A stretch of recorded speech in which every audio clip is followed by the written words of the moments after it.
Shalom saudara sekalian, selamat pagi, kiranya berkat Tuhan selalu melimpah dalam hidup kita. Hari ini renungan berjudul Perjanjian yang lebih unggul. Ibrani 8 ayat 6-9 berbunyi demikian.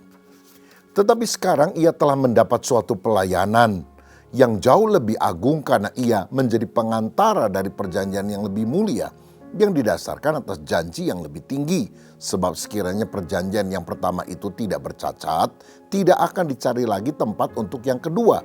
Sebab ia menegur mereka ketika ia berkata, sesungguhnya akan datang waktunya. Demikianlah firman Tuhan, aku akan mengadakan perjanjian baru dengan kaum Israel dan dengan kaum Yehuda.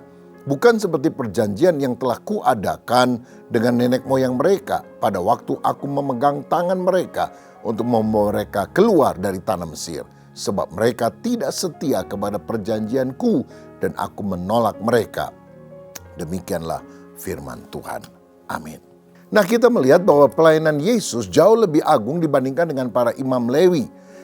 Yesus adalah pengantara, dalam bahasa Yunani disebut mesites, artinya seseorang yang berdiri di antara dua pihak untuk mendamaikan atau menegakkan suatu perjanjian. Dia menjadi mediator. Yesus menjembatani jurang antara Allah yang kudus dan manusia yang berdosa berdasarkan anugerahnya. Yesus membawa keselamatan dan pengampunan yang tidak dapat diberikan oleh hukum Taurat dalam perjanjian lama. Janji dalam perjanjian lama itu bersifat kondisional dan material. Misalnya berkat atas tanah, berkat keturunan, dan lain-lain. Sedangkan janji dalam perjanjian baru lebih bersifat rohani yang kekal. Pengampunan dosa, Roh Kudus, hati yang baru. Nah, kita seringkali hidup di dalam hukum perjanjian lama, berusaha memenuhi standar tertentu agar diterima oleh Allah. Sedangkan ada perjanjian yang lebih baik yang didasarkan pada janji Allah yang tidak tergantung pada kesempurnaan kita, tapi pada kesempurnaan Kristus. Kalau kita memegang tangan Kristus, tangan kita bisa lemah dan melepaskannya. Tapi kalau Kristus kita minta memegang tangan kita, Dia akan menuntun kita pada kesempurnaan. Kita punya akses langsung kepada Allah melalui Yesus. Bayangkan, sebuah kontrak lama yang penuh dengan syarat dan ketentuan yang sulit dipenuhi dan sangat membebani kita. Kemudian kontrak lama itu dibatalkan, diganti dengan kontrak baru yang jauh lebih menguntungkan, lebih mudah dan lebih terjamin karena ada penjamin yang kuat yang berada di sisi kita. Bukankah itu membawa kebahagiaan di dalam kehidupan kita? Itulah perbedaan antara perjanjian lama dan perjanjian yang baru. Ibrani 8 ayat 7 berkata, sebab sekiranya perjanjian yang pertama tidak bercacat, tidak akan dicari lagi tempat untuk yang kedua. Tidak bercacat dari kata Yunani amemtos. Artinya tanpa celah, sempurna atau tidak ada kesalahan. Hukum Taurat itu tidak buruk, tapi bercacat dalam tanda kutip. Maksudnya kemampuannya untuk membawa kepada kesempurnaan di hadapan Allah tidak bisa. Hukum Taurat itu sendiri kudus dan baik. Tapi manusia tidak mampu mematuhinya dengan sempurna. Nah, perjanjian lama yang didasarkan pada ketaatan manusia pasti memiliki cacat karena ketidakmampuan manusia itu sendiri. Jika perjanjian pertama itu bisa membuat manusia sempurna, tidak ada kebutuhan untuk membuat perjanjian kedua, bukan? Hukum Taurat menunjukkan dosa, tapi tidak memberikan kuasa atau kemampuan kepada kita untuk mengatasi dosa itu. Makanya korban berupa kambing domba harus terus-menerus dipersembahkan oleh para imam. Sebuah mesin lama mungkin dirancang dengan baik, tapi memiliki kelemahan desain yang membuatnya tidak dapat berfungsi dengan sempurna dalam jangka panjang.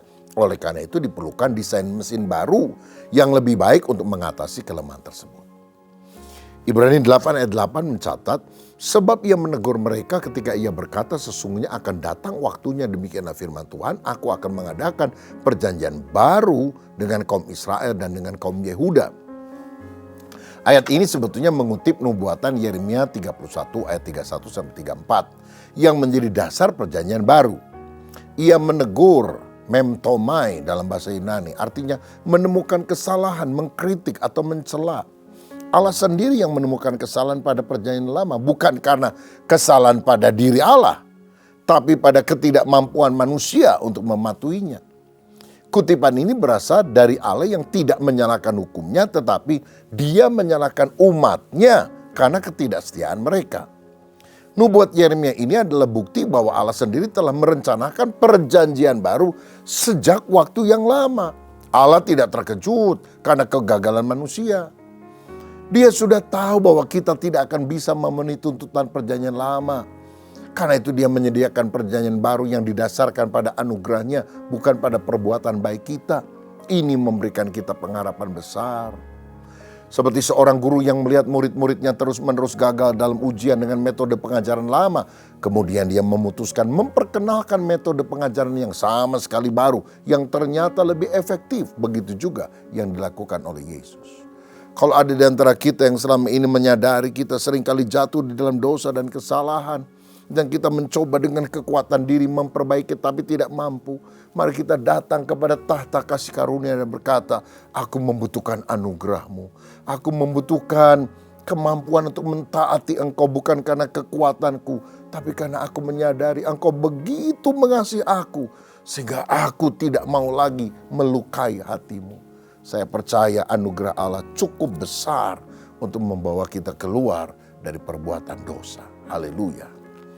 Ayat yang ke-9 dari Ibrani 8 kemudian berkata, bukan seperti perjanjian yang telah kuadakan dengan nenek moyang mereka pada waktu aku memegang tangan mereka untuk membawa mereka keluar dari tanah Mesir. Sebab mereka tidak setia kepada perjanjianku dan aku menolak mereka. Demikian firman Tuhan. Nah, ayat ini memperjelas perbedaan perjanjian lama dan perjanjian baru. Perjanjian lama dibuat ketika Allah memimpin mereka keluar dari Mesir, yaitu di Gunung Sinai. Frasa aku menolak mereka artinya aku berpaling dari mereka. Ini menunjukkan konsekuensi dari ketidaksetiaan mereka. Perjanjian Sinai gagal bukan karena Allah, tetapi karena ketidaksetiaan umat Israel. Mereka melanggar perjanjian berulang kali. Karena kegagalan manusia inilah Allah harus mengadakan perjanjian yang baru yang tidak bergantung pada kesetiaan manusia. Kita seringkali tergoda untuk mengandalkan kekuatan kita sendiri untuk mentaati Allah. Namun sejarah Israel mengajarkan kita bahwa ini adalah resep untuk kegagalan. Kita membutuhkan perjanjian yang baru, di mana Allah sendiri yang bekerja di dalam kita memberikan hati yang baru, roh yang taat. Karena itu jangan ulangi kesalahan nenek moyang yang tidak setia. Sebuah janji yang dibuat antara kedua pihak, tetapi salah satu pihak terus-menerus melanggarnya. Akhirnya pihak yang lain memutuskan untuk membuat janji baru yang memiliki mekanisme berbeda agar tidak terulang kegagalan yang sama.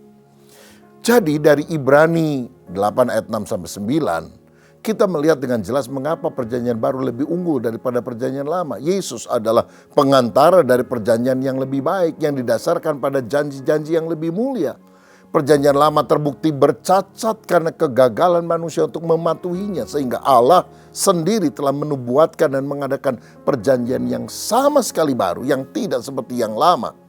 Ini adalah kabar baik bagi kita. Kita tidak lagi hidup di bawah hukum Taurat yang tidak dapat kita penuhi, tapi kita hidup di bawah kasih karunia, anugerah perjanjian baru, di mana Yesus adalah jaminan dan pengantara kita.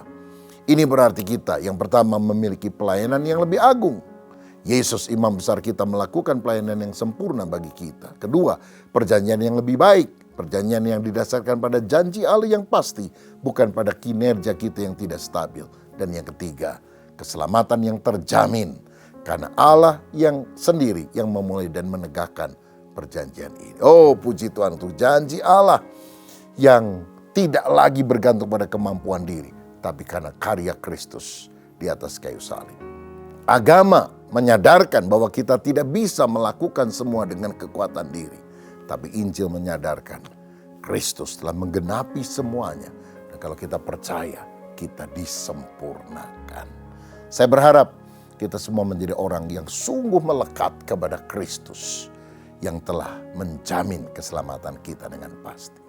Mari kita berdoa. Bapa, terima kasih. Biarlah hari ini kebenaran firman menolong kami untuk kami tidak lagi menjadi orang yang agamawi, yang merasa bahwa kami harus memenuhi semua perintah Tuhan dengan kemampuan diri supaya kami bisa diselamatkan. Kami tidak mampu, Tuhan. Tapi ketika kami berkata, Yesus ampunilah kami, biar kami hidup di dalam kasih karunia-Mu. Tuhan memberikan itu sebagai free gift, pemberian cuma-cuma bagi kami yang percaya. Karena itu biar kami selalu bergantung kepada anugerah kebaikan Tuhan. Berkati umat-Mu dalam perjalanan sepanjang hari ini. Kebaikan Tuhan kiranya melimpah dalam hidup kami. Demi nama Yesus kami berdoa bersyukur. Amin.